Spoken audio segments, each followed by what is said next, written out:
Orang tadi itu gimana Mas? Mas Samsul Bisa wes diperketat ya. seperti biasa. Rezim Bapak sampean yang menjabat sebagai Presiden Republik Indonesia sekarang ini, pajak naik, UKT naik, apa-apa semuanya naik. Cuma sendal saja yang turun. Cuma Lihat sendal. pengangguran di usia Gen Z begitu banyak. Enak Betul. bagi sampean Mas Samsul mempunyai Bapak Presiden dan paman di Mahkamah Konstitusi. Jadi gampang bagi sampean mendapatkan pekerjaan sebagai cawapres, walaupun dungu. Walaupun yang dulu. mengatakan makan untuk anak-anak kita tidak penting. Menurut Assalamualaikum. Mbak Lia Masuk Medan. Beko. Ajar Mbak. Masuk Beko. Bagaimana ini? Hei, halo. Udah ya, udah kalian tonton kan videonya kan? Hai tetangga-tetangga. Ya kan. Ini ya contoh-contoh ya yang kalian bilang-bilang ke Pak Anies ya. Dia sendiri nih yang ngomong ngomong katanya omon-omon ah. Semua berbalik kepadanya sendiri ya kan. Ada Bruce. Omon ya kan. Aku nggak mau panjang lebar kali lah ya kan. Udah dibahas sama abang yang di bawah itu ya kan. Omon ya kan. Bilangnya Pak Anies gila jabatan ya kan. Nah ini termasuk udah ini yang benar kalau itu ya. Kenapa? Apapun dikatakan yang penting kepilih dulu. Nah gitu ya kan. Inilah dia ya kan. Makanya kita sebagai manusia tuh dikasih Tuhan nih akal, otak nih dikasih kita ya kan. Untuk apa? Berpikir. Untuk berpikir dulu sebelum kita ngomong. Bukan ngomong dulu baru berpikir. Terbalik lah tuh udah ya kan? Omon-omon. Setiap ucapan kita yang udah kita keluarkan itu udah menjadi milik orang lain, ya kan? Jangan sudah jadi milik orang lain, ya kan? Sekarang udah kasep ini sekarang dunia udah digital, ya. Semua rekod, ya. Jadi setiap yang kita ucapkan itu bisa diulang-ulang. Jejak digital Bukan orang kejam. lupa kayak zaman dulu. Tadi dia bilang apa ya?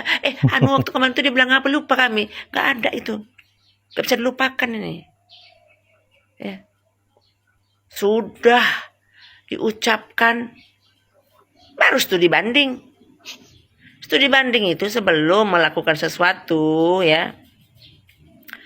Kita studi banding dulu. Kita cek kira-kira ini program kita ini masuk nggak gitu dengan ekonomi yang ada di Indonesia ini gitu ya. Dicek dulu. Oke, bisa ini gitu ya kan. Ini besar pasak daripada tiang ya kan. Inilah dia besar pasak daripada tiang nih ya kan.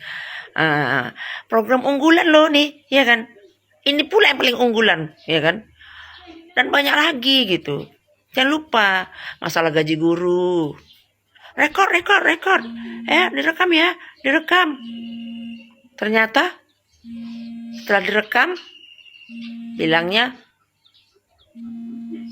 uangnya dari mana? Ya. Bahagialah kalian ya kan.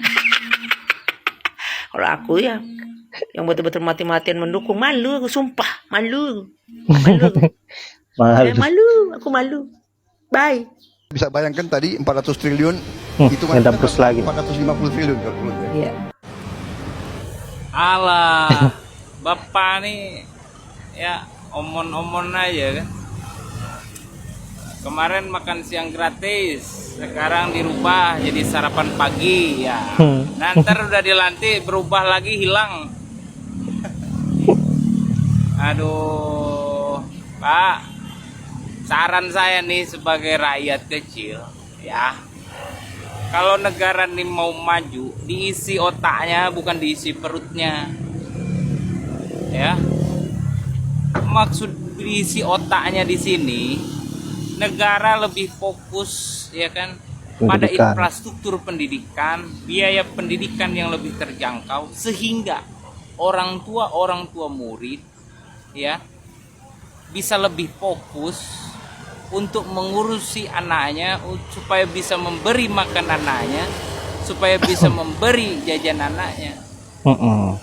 Ya, gimana orang tua nih ya mau bisa memberikan kehidupan yang layak untuk anak-anaknya? Gimana anak-anak Indonesia bisa cerdas sementara ya kan biaya sekolah tinggi, ekonomi sulit, harga bahan pokok mahal, dan orang tua terhimpit oleh keadaan-keadaan itu ya. Yang jadi persoalannya itu, jadi ngapain dibabat batang pohonnya, sementara yang yang bermasalah akarnya kan. Jadi ini mah orang nih sakit kepala malah dikasih obat sakit perut ya. Ini bukannya sembuh malah tambah keleyengan, Mbak. Ya. Perbaiki ekonomi Indonesia, sejahterakan rakyatnya, membuka lapangan pekerjaan sebanyak-banyaknya, ya kan. Tindak tegas para koruptor, miskinkan para koruptor. Jangan mau bernegosiasi dengan oligarki. Itu baru negara maju.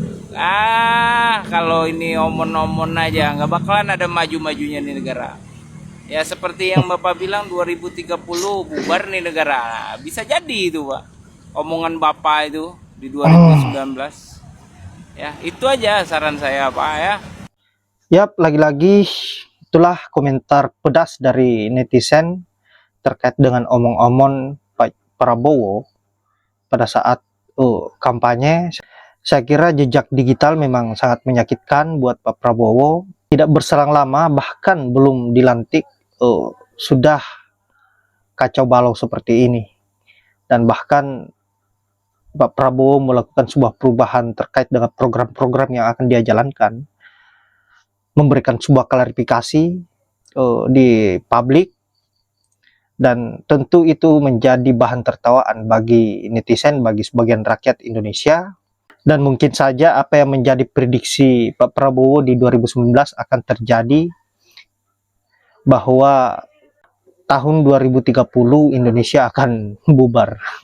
Kenapa? Karena saat ini beliau sebagai presiden yang terpilih dan Gibran sebagai wakil presiden yang terpilih betul-betul sangat kacau dan seringkali terlihat ragu terhadap programnya sendiri. Dan yang paling aneh, Pak Prabowo setiap tampil di publik selalu mengeluarkan kata-kata yang kontroversial yang melahirkan stigma buruk terhadap rakyat Indonesia. Salah satunya pada saat menghadiri acara PAN yang beliau katakan tidak ingin diganggu pada saat menjalani proses program-program yang akan dia jalankan. Saya kira apa yang menjadi perkataan Pak Prabowo pada saat itu menjadi kontroversial karena kata mengganggu ini tidak jelas bahwa gangguan apa. Baik itu dia menjalankan program dengan cara yang buruk atau tidak sesuai dengan apa yang diharapkan oleh rakyat, tetap tidak bisa dikritisi atau bagaimana. Maka dari itu Bang Rocky kemarin mengatakan bahwa Pak Prabowo harus dan wajib mengklarifikasi apa yang menjadi statementnya pada saat berpidato di acara PAN agar tidak menimbulkan kekisruhan di tengah-tengah rakyat Indonesia. Nah, menarik juga di video pertama ada adik kita yang tercinta, adik cerdas Padia, siswi SMP yang lagi-lagi menohok Gibran yang terlihat songong dan dengan tampilan ciri khasnya yaitu ngantuk, selalu merasa ngantuk. Saya kira Padia betul-betul berani mengkritisi dengan cara yang agak kasar, bahkan mengatakan Gibran ini dungu. Tetapi semua itu dilakukan karena ya kesalahan dari Gibran dan kawan-kawannya sendiri, di mana mereka-mereka ini mengacak-ngacak negeri ini dengan memperorandakan aturan-aturan yang ada demi ambisinya untuk berkuasa di negeri ini. Dan hal-hal yang seperti ini wajar untuk dilawan karena negara ini bukan milik mereka, tetapi milik kita bersama sebagai rakyat Indonesia. Dan jangan heran jika rakyat hari ini melawan kalian-kalian semua yang selalu berusaha untuk memperbudak rakyat Indonesia, dan kalian menganggap diri kalian sebagai orang yang mesti menjadi orang nomor satu di negeri ini dengan cara yang culas dan seenak jidat melakukan kebijakan-kebijakan yang bertentangan dengan rakyat.